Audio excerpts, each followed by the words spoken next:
नमस्कार। मैं Chandan Singh CS technical पे एक बार फिर से आप सभी पेरेंट्स का बेहद स्वागत करता हूं। केंद्रीय विद्यालय स्कूल में एडमिशन के लिए एक डिस्टेंस क्राइटेरिया जो है बहुत महत्वपूर्ण हो जाता है।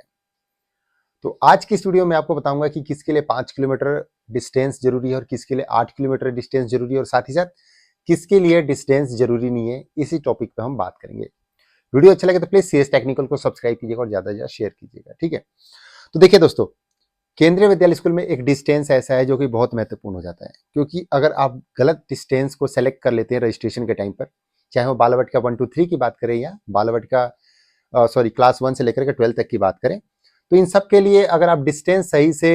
नहीं टिक करते हैं तो आपके बच्चे के एडमिशन लिस्ट में नाम आने के बाद भी एडमिशन होना मुश्किल हो जाता है। क्योंकि जो केंद्रीय विद्यालय हैं वो क्या करते हैं कि अपने एडमिशन के गाइडलाइन को यानी दिशा निर्देश को जो है बहुत स्ट्रिक्टली फॉलो करते हैं। तो इसलिए थोड़ा सा आपके वो इसके बारे में पता होना चाहिए। तो देखिए दोस्तों, क्या है कि जैसा कि मैंने बताया डिस्टेंस, यदि आप आरटीई यानी राइट टू एजुकेशन कोटा से अप्लाई करते हैं, जिसमें कि बीपीएल आता है, ईडब्ल्यूएस आता है, अगर आप इसके थ्रू एडमिशन के लिए अप्लाई करते हैं तो जब आप रजिस्ट्रेशन फॉर्म भरेंगे, चाहे ऑनलाइन हो चाहे ऑफलाइन हो, तो वहां पर आपको एक ऑप्शन मिलता है डिस्टेंस का टिक करने का, कि आपका घर से स्कूल तक की दूरी कितनी है। तो सबसे पहले हम 5 किलोमीटर वाले डिस्टेंस की बात कर लेते हैं, उसके बाद जो है हम दूसरे की बात करेंगे। ठीक है, तो 5 किलोमीटर डिस्टेंस की अगर हम बात करें तो देखिए, जो केंद्रीय विद्यालय स्कूल अर्बन एरिया में है यानी शहरी क्षेत्र में है, एग्जाम्पल के लिए मेरठ के केंद्रीय विद्यालय स्कूल ले लीजिए, या दिल्ली के बहुत सारे केंद्रीय विद्यालय स्कूल हैं, या आप रुड़की का ले लीजिए, या जैसे देहरादून में बहुत सारे केंद्रीय विद्यालय स्कूल हैं, तो ये सब शहरी क्षेत्र में आते हैं। तो इस कंडीशन में क्या होता है कि स्कूल से घर तक की दूरी अगर लेस देन 5 किलोमीटर है, यानी 5 किलोमीटर या उससे कम है, तो आपका बच्चा जो है आरटी कोटे के लिए एलिजिबल हो जाता है, अगर आपने बीपीएल या ईडब्ल्यूएस की डिटेल्स भरी हैं तो। ध्यान रहे कि यदि आप एससी कोटे से, एसटी कोटे से, ओबीसी एनसीएल कोटे से अगर आप अप्लाई करते हैं और घर से स्कूल तक की दूरी लेस देन 5 किलोमीटर है, तो इस कंडीशन में आप जो है कास्ट कोटे से भी एडमिशन के लिए एलिजिबल हो जाते हैं और साथ ही साथ डिस्टेंस की वजह से जो है आपका बच्चा जो है आरटीई यानी राइट टू एजुकेशन कोटा के लिए भी एलिजिबल होगा। अगर आपने किसी कास्ट कोटे से अप्लाई किया, जैसे मैंने बताया एससी एसटी ओबीसी एनसीएल, आपने ये टिक किया, लेकिन अगर स्कूल से घर तक की दूरी मोर देन 5 किलोमीटर है,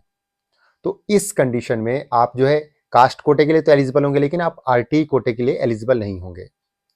वही अगर हम बात करें बीपीएल और ईडब्ल्यू सर्टिफिकेट की, अगर कोई पेरेंट्स बीपीएल या ईडब्ल्यूएस के थ्रू जो है अपने बच्चे के एडमिशन के लिए अप्लाई करते हैं, यानी उसका लाभ लेना चाहते हैं, तो इस कंडीशन में भी जो है आपको डिस्टेंस का क्राइटेरिया फुलफिल करना पड़ेगा, तभी आप आरटी कोटे के लिए एलिजिबल होंगे, यानी आपका बच्चा एलिजिबल होगा। यदि आपने ईडब्ल्यूएस और बीपीएल की डिटेल्स भर दिए लेकिन डिस्टेंस जो है मोर देन 5 किलोमीटर है, तो इस कंडीशन में आपका बच्चा जो है आरटी कोटे के लिए एलिजिबल नहीं होगा, यानी कि डिस्टेंस बहुत मैटर करेगा आपका आरटी कोटे में एडमिशन के लिए। अब बात कर लेते हैं 8 किलोमीटर वाले डिस्टेंस की। तो जो पेरेंट्स अपने बच्चे के एडमिशन के लिए जिस भी केंद्रीय विद्यालय स्कूल में अप्लाई करते हैं, अगर वो केंद्रीय विद्यालय स्कूल रूरल एरिया में है यानी कि ग्रामीण क्षेत्र में है और स्कूल से घर तक की दूरी लेस देन 8 किलोमीटर है, तो आपको जो है आरटी कोटे का लाभ मिल सकता है। यानी कि घर से स्कूल तक की दूरी 8 किलोमीटर के अंडर में होगा तो आप आरटी कोटे के लिए एलिजिबल हो जाएंगे। लेकिन ये रूरल एरिया वाले केंद्रीय विद्यालय स्कूलों के लिए है, अर्बन एरिया वालों के लिए 5 किलोमीटर का है। जिस तरह से अर्बन एरिया वाले केंद्रीय विद्यालय स्कूलों के लिए 5 किलोमीटर का क्राइटेरिया, उसी तरह से सेम लागू होता है रूरल एरिया यानी ग्रामीण क्षेत्र वाले केंद्रीय विद्यालय स्कूलों के लिए, कि अगर स्कूल से घर तक की दूरी लेस देन 8 किलोमीटर है तो आपका बच्चा जो है आरटी कोटे के लिए एलिजिबल होगा,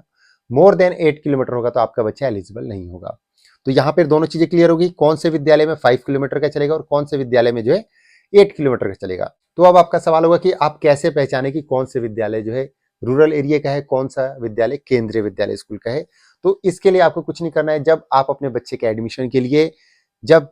ऑनलाइन फॉर्म भरेंगे, जब ऑनलाइन रजिस्ट्रेशन करेंगे, तब वहां पर जैसे ही आप विद्यालय का नाम सर्च करेंगे और उसको सेलेक्ट करेंगे, तो ऑटोमेटिकली वहां पर आपको जो है डिस्टेंस शो कर देगा कि आपको लेस देन 5 किलोमीटर वाला वहां पे दिखा रहा है या आपको 8 किलोमीटर वाला दिखा रहा है। तो जब आप अपने बच्चे के एडमिशन के लिए फॉर्म भरेंगे तब आपको वहां दिखा देगा। बाकी रजिस्ट्रेशन जब स्टार्ट होंगे तब मैं इसके ऊपर अलग से वीडियो बनाऊंगा और दिखाऊंगा कि डिस्टेंस कैसे सेलेक्ट करना है, क्या करना है, कंप्लीट वीडियो इसके लिए मैं लेकर के आऊंगा। साथ ही साथ यहाँ पर पेरेंट्स एक और खास बात बताना चाहूंगा आप सभी पेरेंट्स को। देखिए, जाहिर सी बात है बहुत सारे पेरेंट्स इसको लेकर के अवेयर होंगे डिस्टेंस को लेकर के, लेकिन बहुत सारे पेरेंट्स ऐसे हैं जो कि सोचते हैं कि यार कुछ नहीं होता है, स्कूल को पता नहीं चलेगा, स्टाफ को पता नहीं चलेगा, मोर देन 5 किलोमीटर है तब भी हम लेस देन 5 किलोमीटर में टिक कर देते हैं। तो ऐसा आपने नहीं करना है, क्योंकि लास्ट ईयर, अभी मैं आपको दिखा तो नहीं पाऊंगा, लेकिन लास्ट ईयर ऐसे बहुत सारे पेरेंट्स थे जिनको कि डिस्टेंस क्राइटेरिया के बारे में पता होने के बाद भी उन्होंने जो है गलत सेलेक्ट किया था ताकि उनका बच्चा आरटी कोटे के लिए एलिजिबल हो जाए। ठीक है, तो उन्होंने क्या किया कि उनका घर जो है 5 किलोमीटर से ज्यादा था, लाइक 5.1 किलोमीटर या 5.5 या 6, 7, 8 किलोमीटर था, और वो जो डिस्टेंस क्राइटेरिया वो लेस देन 5 किलोमीटर का है। तो इस कंडीशन में उनके बच्चे का एडमिशन लिस्ट में नाम आया, लेकिन जब स्कूल के स्टाफ के द्वारा, एडमिशन इंचार्ज के द्वारा जब स्कूल से घर तक की दूरी को मेजर किया गया, यानी नापा गया, तो इस कंडीशन में जो है उनके घर से स्कूल तक का डिस्टेंस ज्यादा निकला, इस कारण उनके बच्चे को दाखिला नहीं मिला। तो यदि आप एलिजिबल हो, यदि घर से स्कूल तक की दूरी उतनी है जितना चाहिए, तभी आपने वो ऑप्शन टिक करना है, अदरवाइज दूसरा वाला टिक करना है। क्योंकि मान लीजिए कि आपने टिक किया और स्कूल में एडमिशन लिस्ट में नाम आ गया, जब स्कूल में गए वहां पे कैंसिल हो गया, तो जो अदर कोटा और कैटेगरी से चांस बनने वाले तो वो भी नहीं बन पाएंगे, और बच्चे का एडमिशन लिस्ट में नाम आने के बाद भी जो है दाखिला नहीं मिल पाएगा।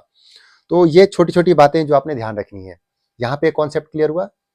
कि अगर आपका डिस्टेंस लेस देन 5 किलोमीटर या लेस देन 8 किलोमीटर हो तभी आपने उसको टिक करना है, अदरवाइज मोर देन 5 किलोमीटर या मोर देन 8 किलोमीटर वाले को ही टिक करना है। अगर ये आप गलती करते हैं तो आपके बच्चे का एडमिशन लिस्ट में नाम आने के बाद भी नहीं होगा। ध्यान रहे कि अगर आप कास्ट कोटे से एडमिशन के लिए अप्लाई करते हैं तो कास्ट कोटे के साथ साथ आरटी कोटे के लिए आप तभी एलिजिबल होंगे जब घर से स्कूल तक की दूरी लेस देन 5 किलोमीटर या लेस देन 8 किलोमीटर वाले क्राइटेरिया का फुलफिल करते हैं, अदरवाइज आप कास्ट कोटे के लिए तो एलिजिबल रहेंगे ही। साथ ही साथ एक और बात बताना चाहूंगा आप सभी पेरेंट्स को, किसके लिए जो है डिस्टेंस मैटर नहीं करता है। तो मान लीजिए कोई गवर्नमेंट इंप्लॉई है, जैसे सेंट्रल के हैं या स्टेट के हैं, अगर वो एडमिशन के लिए अप्लाई करते हैं कैटेगरी 1, 2, 3, 4 से अगर अप्लाई करते हैं तो उनके लिए डिस्टेंस मैटर नहीं करेगा। इवन जो आरटी कोटे का लाभ नहीं लेना चाहते हैं और एडमिशन के लिए अप्लाई करते हैं तो उनके लिए भी जो है डिस्टेंस मैटर नहीं करेगा। डिस्टेंस सिर्फ और सिर्फ आरटीई यानी राइट टू एजुकेशन कोटा वालों के लिए ही मैटर करेगा। जिनको भी आरटी कोटे का लाभ लेना है उनके लिए डिस्टेंस महत्वपूर्ण है, अदरवाइज बाकी सबके लिए कोई डिस्टेंस का क्राइटेरिया नहीं रखा गया है। वो आपने डिसाइड करना है कि स्कूल से घर तक की दूरी मोर देन 30 किलोमीटर, 40 किलोमीटर या जितना भी है, क्या आपका बच्चा डेली अप डाउन कर सकता है स्कूल में पढ़ाई के लिए, तभी आपने फॉर्म भरना है। कई पेरेंट्स ऐसे होते हैं जो मुझे कमेंट करते हैं कि सर मेरे स्कूल से घर तक की दूरी जो मोर देन 30 किलोमीटर है, क्या मैं एलिजिबल हूँ, या मोर देन 20 किलोमीटर या मोर देन 15 किलोमीटर, 10 किलोमीटर, इस तरह से पेरेंट्स बोलते हैं। तो पेरेंट्स कुल मिलाकर को आपने डिसाइड करना है कि क्या आपका बच्चा daily 10 kilometre, 15 kilometre, 20, 30 kilometre up down कर सकता है कि नहीं कर सकता है। वैसे मोर देन 30 किलोमीटर होता है तो स्कूल भी एडवाइस करता है कि आपके बच्चों को एडमिशन मिलना मुश्किल है, क्योंकि वहां से आना जाना मुश्किल हो जाएगा बच्चों के लिए। बाकी एज अ पेरेंट्स वो आपने डिसाइड करना है कि क्या आपका बच्चा डेली इतना अप डाउन कर सकता है स्कूल में पढ़ने के लिए, क्योंकि अगर बच्चा आने जाने में ही थक जाएगा तो फिर पढ़ाई क्या करेगा। मान लीजिए कि 30 किलोमीटर का ट्रैवल करेगा, स्कूल में जाएगा, थका रहेगा, फिर वो खेलने कूदने में भी उसका इंटरेस्ट नहीं आएगा, बिकॉज वो ट्रैवल टाइम में ही थका रहेगा। उसके बाद बच्चा स्कूल से घर जाएगा तो थका रहेगा, तो वहाँ पे भी, घर पे भी जाके एक्टिविटीज वगैरह इतनी नहीं कर पाएगा, फिर थकान में ही रहेगा, तो फिर वो पढ़ाई वढ़ाई भी सही से नहीं कर पाएगा। बाकी एज अ पेरेंट्स आपने डिसाइड करना है। वीडियो अच्छे लगे तो प्लीज सीएस टेक्निकल को सब्सक्राइब कीजिए, और साथ ही साथ Telegram, Instagram, Facebook, WhatsApp page का लिंक आपको वीडियो के डिस्क्रिप्शन में मिल जाएगा। और नए नए वीडियो के लिए सीएस टेक्निकल को सब्सक्राइब करें। तब तक के लिए थैंक यू, बाय बाय, नमस्कार।